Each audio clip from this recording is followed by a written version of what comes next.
ৰাৱণৰ কথা শুনি কুম্ভকৰ্ণই ক'লে, হে দাদা, তুমি কি মন্ত্ৰণা কৰিছা? তোমাৰ সভাত দেখোন এজনো মন্ত্ৰী নাই। সমুদ্ৰৰ পাৰতে সিহঁতক কিয় ভেটা নিদিলা? তেতিয়া সাগৰত আৰু কোনে সেতু বান্ধিলেহেঁতেন। ঘৰত থাকি বৰ ডাঙৰ বোলাইছা। কোন মন্ত্ৰীৰ লগত তোমাৰ মন্ত্ৰণা? লংকাপুৰত বহি থাকিয়েই ডাঙৰ বোলাইছা।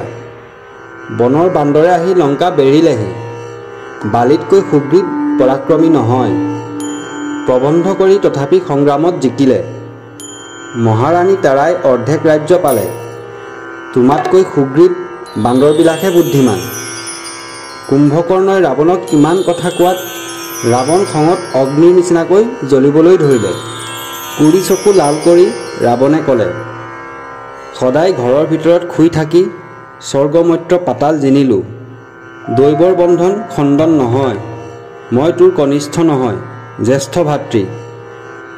সভাৰ মাজত মোক ৰাজনীতিৰ শিক্ষা দিবলৈ আহিছ। বৈৰীক আগতে জিনিলেহে ভাল বেয়া ওলায়।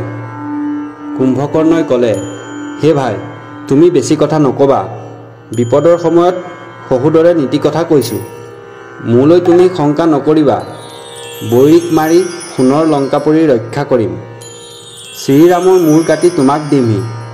সীতাৰ সৈতে তুমি চিৰদিন সুখেৰে থাকা। সুগ্ৰীৱক মাৰি যমপুৰীলৈ পঠাম। সকলো বান্দৰকে বধ কৰিম। তোমাৰ বৈৰীৰ ভাই বিভীষণক মাৰিম।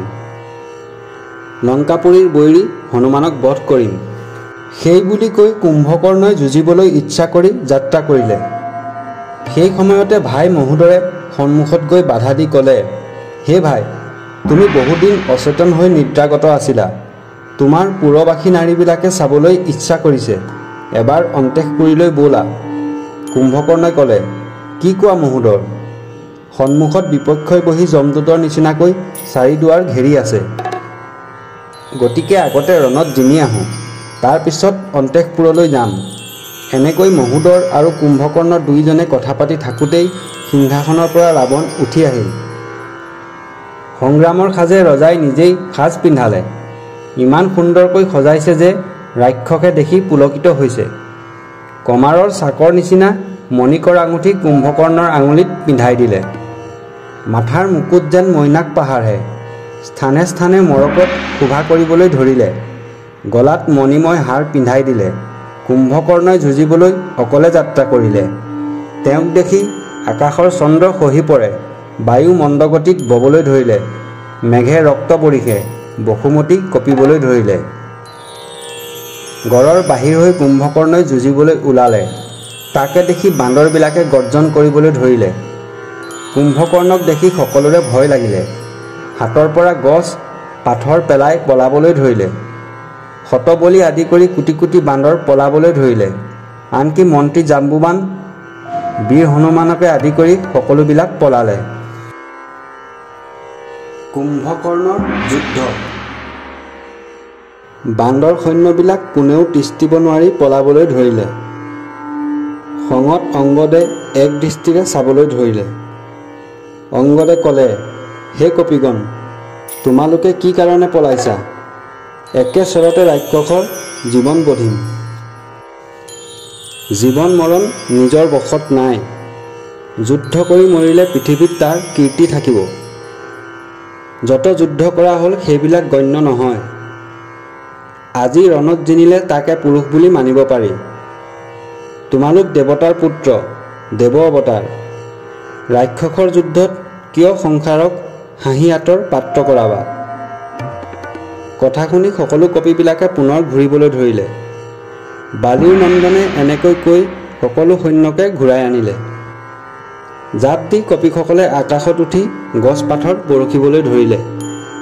কুম্ভকৰ্ণই হাতত খোল লৈ কোপ কৰি বান্দৰ সৈন্যবিলাকক বিন্ধি নিৰ্মূল কৰিলে।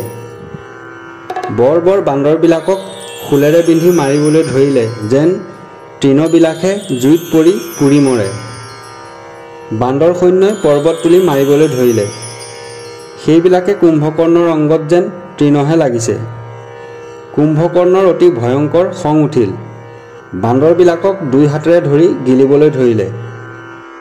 সকলো বান্দৰ ভয় খাই পলাবলৈ ধৰিলে। কুম্ভকৰ্ণৰ লগত ৰণ কৰি কোনেও সহিব নোৱাৰিলে। সৈন্যৰ প্ৰধান নীলবীৰৰ খং উঠিল। এটা টান মাৰি শালগছ আনিলে। পৰ্বতৰ চূড়া আনি সেইবিলাক মাৰিবলৈ ধৰিলে, কিন্তু কুম্ভকৰ্ণৰ গাত লাগি সেইবিলাক গুড়া হৈ গ'ল। কুম্ভকৰ্ণৰ লগত কোনেও সহিব নোৱাৰিলে। যুদ্ধত অকল নীলহে থাকিলে। সাহসৰ ওপৰত ভৰ কৰি নীল সেনাপতি আৰু লগত 4 বীৰহে থাকিল। শৰভংগ, কুমুদ, নল, গন্ধমাদন এই 4জন নীলৰ সৈতে 5জন মিলিলে। 5 বীৰে গছ আৰু পৰ্বত উঘালি কুম্ভকৰ্ণৰ বুকুত দুহাতেৰে মাৰিবলৈ ধৰিলে। বান্দৰে গছ পাথৰে একোৱে লৰাব নোৱাৰিলে। হাতত খোল লৈ কুম্ভকৰ্ণই সেই 5জনক ৰহ ৰহ বুলি ক'লে। দুহাতেৰে সাৱটি কোলাত লৈ থাপৰ দি পেলাবলৈ ধৰিলে। কপিকেইজন অচেতন হৈ পৰিলে। মুখেদি ৰক্ত ববলৈ ধৰিলে। মুখৰ শ্বাস ঘনে ঘনে বব ধৰিলে। নীল সেনাপতিও মূৰ্ছা গ'ল। প্ৰথম সমৰত যেতিয়া 5জন অচেতন হ'ল, তেতিয়া অনেক বান্দৰ আহি কুম্ভকৰ্ণক বেৰি ধৰিলে। কোনোবাই স্কন্ধত উঠিলে, কোনোবাই অংগত হেঁচি ধৰিলে, কোনোবাই পিঠিত উঠে, কোনোবাই ডিঙিত মাৰে। কিন্তু কুম্ভকৰ্ণক ৰণত পেলাবলৈ কাৰ সাধ্য আছে? বান্দৰক ধৰি দাঁতেৰে চুবাবলৈ ধৰিলে। হাজাৰ হাজাৰ কপিক খাবতি ধৰি পাতালৰ নিচিনা মুখত সুমুৱাই ধৰে। ঘৰৰ দুৱাৰৰ নিচিনা নাক কাণেদি কপিসকলৰ বহুতেই বাহিৰ হ'বলৈ ধৰিলে। লাফ মাৰি কুম্ভকৰ্ণই অংগদক ধৰিলে। গদাৰ প্ৰহাৰত সি মূৰ্ছিত হ'ল। শতবলি পৃথিৱীত পৰি অচেতন হ'ল। হনুমানক গদাৰে বুকুত মাৰিলে। গদাৰ কোব খাই হনুমান আকাশত উঠিল। আকাশত থাকি গছ পাথৰ আদি বৰষিবলৈ ধৰিলে। কুম্ভকৰ্ণই গদাৰে ভাঙি সেইবিলাক টুকুৰা টুকুৰ কৰিলে। ঘনে ঘনে গছ পাথৰ বৰষিবলৈ ধৰিলে আৰু কুম্ভকৰ্ণৰ গদা ভাঙি টুকুৰা টুকুৰ কৰিলে। গদা ভাঙি যোৱাত কুম্ভকৰ্ণই হনুমানক তৎক্ষণাত ধৰি হনুমানৰ বুকুত ব্ৰজৰ নিচিনা এটা থাপৰ মাৰিলে। লগে লগে হনুমানে মাটিত পৰি ধৰফৰাবলৈ ধৰিলে। পৱনপুত্ৰ ৰণত পৰা দেখি কপিসকল ৰণ এৰি পলাবলৈ ধৰিলে। ডাঙৰ ডাঙৰ বীৰবিলাকেও যুদ্ধৰ পৰা পলায়ন কৰিলে। কুম্ভকৰ্ণক দেখি কোনেও ৰণত স্থিৰ হ'ব পৰা নাই।